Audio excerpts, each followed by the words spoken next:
भाजपा के पुराने नेताओं को चुनाव में दी जाएगी अहम जिम्मेदारी। राजधानी लखनऊ से इस वक्त की बड़ी खबर। पुराने नेताओं के अनुभव के जरिए मास्टर प्लान तैयार किया जाएगा। सालों से दरकिनार हो चुके नेताओं को अहम जिम्मेदारी सौंपी जाएगी। बुजुर्ग हो चुके पूर्व भाजपा पदाधिकारियों को ये जिम्मेदारियां सौंपने की तैयारी की जा रही है।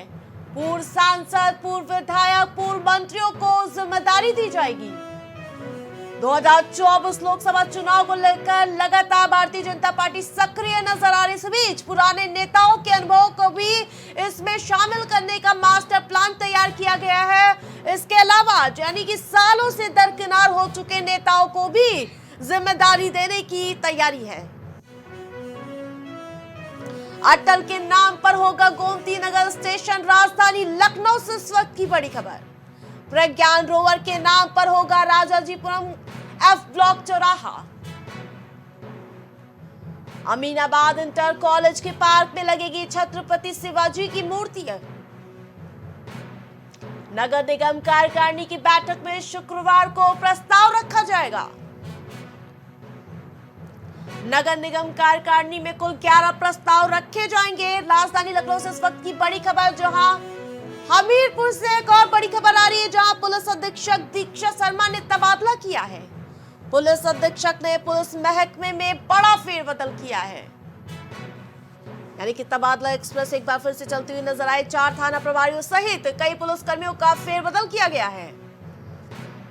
उमेश कुमार सिंह को बनाया गया राठ कोतवाली प्रभारी। अनूप सिंह को दी गई सदर कोतवाली की बागडोर। यानी कि एक बार फिर से हमीरपुर में तबादला एक्सप्रेस चलती हुई नजर आई और योगेश तिवारी होंगे अब कुरारा थाना प्रभारी। हमीरपुर में तबादला एक्सप्रेस चली है। पुलिस अधीक्षक दीक्षा शर्मा ने यह बड़ा बदलाव किया है। 2024 चुनाव को लेकर भारतीय जनता पार्टी की तैयारी भारी होती हुई नजर आई। लगातार तैयारियों को जोरों शोरों से किया जा रहा है। सोशल इंजीनियरिंग के जरिए चुनाव की तैयारियां कर रही है पार्टी। लोकसभा चुनाव से पहले बूथ कमेटी का बदलेगा ढांचा। भारतीय जनता पार्टी लगातार सक्रिय नजर आ रही है। 1.64 लाख बूथों पर कमेटियों में देखेगी सोशल इंजीनियरिंग। जिस बूथ पर जिस जाति के लोग ज्यादा, वही होगा बूथ अध्यक्ष। बूथ सशक्तिकरण अभियान का तीसरा चरण शुरू होगा। 24 को लेकर लगातार सक्रिय हो चुकी है भारतीय जनता पार्टी। वही इसी कड़ी में जहां सोशल इंजीनियरिंग के जरिए चुनाव की तैयारी कर रही है पार्टी। इस खबर पर ज्यादा जानकारी के लिए दिवाकर हमारे साथ जुड़ चुके हैं। दिवाकर, लोकसभा चुनाव को लेकर लगातार भारतीय जनता पार्टी की तैयारी भारी होती नजर आ रही। इस बीच सोशल इंजीनियरिंग के जरिए क्या कुछ पूरा प्लान तैयार किया गया है? बिल्कुल, देखिए, भारतीय जनता पार्टी जानती है कि अगर वो हर तबके को अपने साथ लेके नहीं चलती और हर तबका उसका साथ नहीं देता है तो जाहिर सी बात है कि 2024 के लोकसभा चुनाव में खामियाजा जो है इसका भुगतना पड़ सकता है। और सीटें जो 80 में 80 सीटें जीतने की कवायद जो चल रही है वो फिलहाल पूरी नहीं हो सकती है। यही वजह है कि इस बार बीजेपी ने अपना पैतरा बदला है। अब सोशल इंजीनियरिंग को लेके कहीं न कहीं बीजेपी जो है वो आगे बढ़ रही है और लगातार जो विकसित भारत संकल्प यात्रा है उसको भी लेके आगे बढ़ रही है। लेकिन सबसे बड़ी बात यह है कि जो इस बार बीजेपी अपना जो बूथ कमेटी का ढांचा है वो पूरी तरीके से बदल रही है। तकरीबन 1,64,000 बूथ जो है वो बीजेपी ने बनाई है और उसमें अब सोशल इंजीनियरिंग दिखाई जाएगी कि जिस बूथ पे जो वोट बैंक ज्यादा होगा उस बूथ का अध्यक्ष जो है वो उसी जाति से बनाया जाएगा। जी, ये तमाम जानकारी के लिए बहुत बहुत धन्यवाद दिवाकर। भाजपा पुराने नेताओं को देगी अहम और बड़ी जिम्मेदारी। राजधानी लखनऊ से बड़ी खबर। यूपी में चुनाव को दी जाएगी बड़ी जिम्मेदारी। यानी कि चुनाव को लेकर लगातार सक्रिय होते हुए नजर आ रहे हैं और पुराने नेताओं के अनुभवों के जरिए बड़ा मास्टर प्लान तैयार किया जाएगा। हर लोकसभा क्षेत्र से बुजुर्ग नेताओं को जिम्मेदारी सौंपी जाएगी। पूर्व भाजपा पदाधिकारी, पूर्व सांसद, पूर्व मंत्रियों को चुना जाएगा।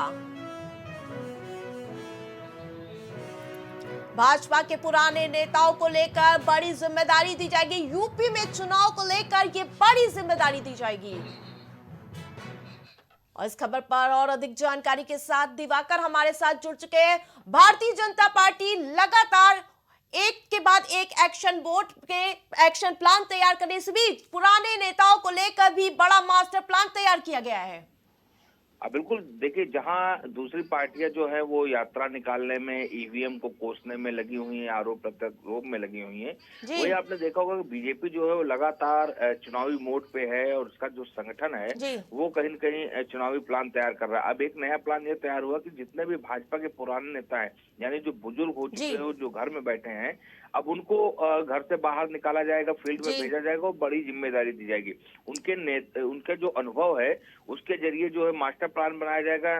इसमें जो संगठन के लोग रहे हैं, चाहे पूर्व सांसद रहे हो, पूर्व विधायक रहे हो, पूर्व मंत्री रहे हो, पूर्व भाजपा पदाधिकारी रहे हो, उन सभी बुजुर्गों को लाया जाएगा और उनको एक एक जिम्मेदारी दे दी जाएगी कि आप इस क्षेत्र में ये जिम्मेदारी संभालेंगे। तो जाहिर बात है कि अनुभवों का फायदा जो है वो बीजेपी उठाएगी और कहीं कि उनकी जो फाइट है, उनका जो नाम, उनका चेहरा है, उसका भी फायदा उठाने की कोशिश जो है बीजेपी करेगी। ये मास्टर प्लान बीजेपी ने तैयार किया है। जी, तमाम अपडेट के लिए लगातार हमारे साथ जुड़े रहिएगा दिवाकर। धन्यवाद तमाम जानकारियों के लिए। सपा दफ्तर के बाहर लगे पोस्टर, राजधानी लखनऊ से बड़ी खबर बता रहे हैं, जहां सपा दफ्तर के बाहर पोस्टर लगाए गए। ईवीएम हटाओ, बैलेट लाओ के पोस्टर लगे। एक बार फिर से ईवीएम का मुद्दा विपक्षी पार्टी उठाती हुई नजर आ रही है। सपा के पूर्व प्रदेश सचिव आशुतोष सिंह ने यह पोस्टर लगाया है। सपा दफ्तर के बाहर ईवीएम हटाओ, बैलेट लाओ के पेपर यानी कि पोस्टर लगते हुए नजर आए हैं। विपक्षी नेता एक बार फिर से ईवीएम को मुद्दा बनाती हुई नजर आ रही है। 3 राज्यों में करारी शिकस्त विपक्षी दलों को मिली है और जिसके बाद ईवीएम का मुद्दा एक बार फिर से जोरों शोरों से गरमाता हुआ नजर आ रहा है। और इस खबर पर ज्यादा जानकारी के साथ दिवाकर हमारे साथ जुड़ चुके हैं। दिवाकर, एक बार फिर से ईवीएम का ढोल पीटते हुए विपक्षी दल नजर आ रहा है। बिल्कुल, देखिए, जब भी कहीं चुनाव होता है, चुनाव में विपक्षियों की हार होती है तो उसका पूरा ठीकरा जो है वो ईवीएम पे फोड़ा जाता है। ऐसा ही इस बार भी जो 5 राज्यों के चुनाव हुए उसमें कांग्रेस सपा हो, उसने ईवीएम पे ठीकरा फोड़ा। समाजवादी पार्टी के राष्ट्रीय अध्यक्ष खुद पूर्व मुख्यमंत्री अखिलेश यादव ने भी हाल ही में एक प्रेस कॉन्फ्रेंस की। उन्होंने साफ तौर पे कहा कि ईवीएम से चुनाव नहीं होना चाहिए, बैलेट चुनाव होना चाहिए, क्योंकि अमेरिका में भी बैलेट से चुनाव होता है। तो जाहिर बात है कि उनके इस बयान को लेके ही कहीं न कहीं जो उनके कार्यकर्ता है, यानी कि जो आशुतोष सिंह पूर्व प्रदेश सचिव है, उन्होंने बीती रात एक बड़ा सा पोस्टर समाजवादी पार्टी के सामने लगवा दिया कि ईवीएम हटाओ, बैलेट लाओ, अमेरिका की तरह बैलेट पर हो भारत में चुनाव। तो जाहिर बात है कि जब भी जीतती है, अभी हाल ही में उपचुनाव समाजवादी पार्टी जीती थी और कुछ सीटें समाजवादी पार्टी जीती थी, तब ईवीएम में कोई कमी नहीं थी। लेकिन जब चुनाव हारती है तो ईवीएम पे ठीकरा फोड़ने लगती है। तो फिलहाल कुल मिला के ये सियासत में इस तरीके के पोस्टर जो है लगते हैं, क्योंकि अब चुनाव आ रहा है तो जाहिर बात है ऐसे पोस्टर, ऐसे आरोप प्रत्यारोप लगते और दिखाई जरूर देंगे। जी, तमाम जानकारी के लिए बहुत बहुत धन्यवाद दिवाकर। आज मध्य प्रदेश के सीएम का शपथ ग्रहण समारोह होगा। छत्तीसगढ़ मध्य प्रदेश में शपथ ग्रहण समारोह होगा। छत्तीसगढ़ में मोहन यादव सुबह 11:30 बजे शपथ लेंगे। आज मुख्यमंत्री पद की शपथ लेंगे मोहन यादव।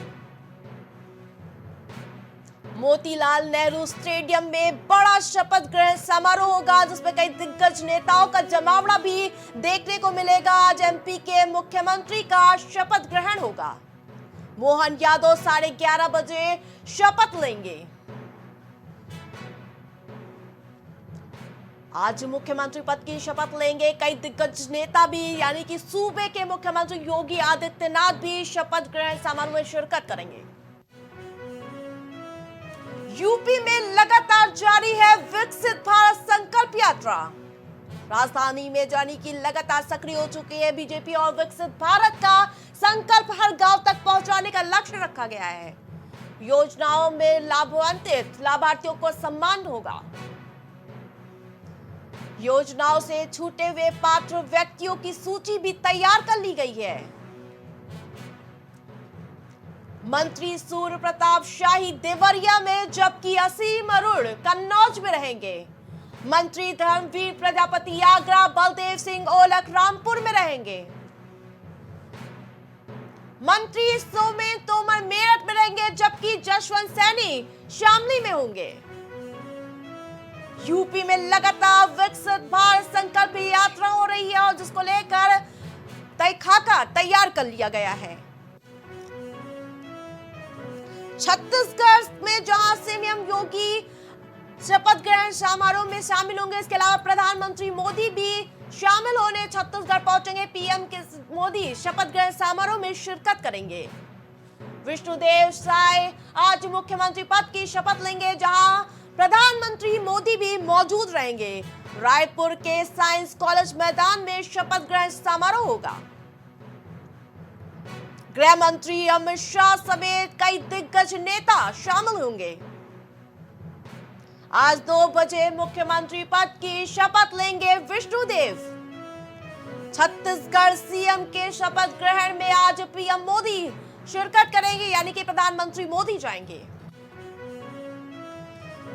आज मध्य प्रदेश छत्तीसगढ़ जाएंगे मुख्यमंत्री योगी आदित्यनाथ। आज मुख्यमंत्री योगी आदित्यनाथ का छत्तीसगढ़ में कार्यक्रम रहेगा, मध्य प्रदेश में कार्यक्रम रहेगा। मुख्यमंत्री के शपथ ग्रहण कार्यक्रम में शिरकत करेंगे। आज दोनों राज्यों के मुख्यमंत्री पद की शपथ होगी, जिसमें सीएम योगी भी शिरकत करेंगे। बड़े दिग्गज नेताओं का जमावड़ा दिखने को मिलेगा, जहां मुख्यमंत्री योगी आदित्यनाथ भी शामिल होंगे। आज मध्य प्रदेश छत्तीसगढ़ जाएंगे मुख्यमंत्री योगी आदित्यनाथ। मुख्यमंत्रियों के शपथ ग्रहण कार्यक्रम में शामिल होंगे। आज दोनों राज्यों के मुख्यमंत्री पद की शपथ लेंगे और जिसमें सीएम योगी भी आपको दिखाई देंगे, यानी कि सीएम योगी भी इस शपथ ग्रहण समारोह में शिरकत करेंगे।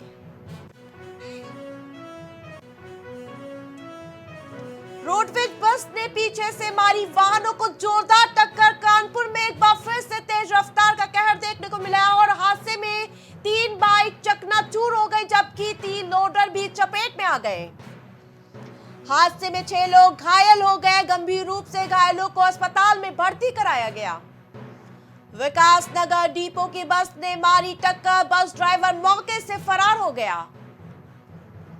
नौबस्ता थाना क्षेत्र के प्रताप होटल के सामने का ये पूरा मामला बताया जा रहा है। कानपुर में तेज रफ्तार का कहर देखने को मिला। रोडवेज बस ने पीछे से टक्कर मार दी, जिसके चपेट में 3 बाइक चकनाचूर हो गई, जबकि 3 लोडर भी चपेट में आ गए। तलवार से केक काटने का वीडियो सोशल मीडिया पर तेजी से वायरल हो रहा है। लखनऊ से इस वक्त की बड़ी खबर। ग्राम पंचायत गढ़ा के प्रधान के बेटे का है वीडियो। प्राइम टीवी के माध्यम से लगातार आपको वीडियो भी हम आपको दिखा रहे हैं, जहां युवक ने साथियों के साथ तलवार से केक काटा है। केक काटते वीडियो सोशल मीडिया पर तेजी से वायरल हो रहा है। निगोहा थाना क्षेत्र से ग्राम पंचायत गढ़ा का ये मामला है।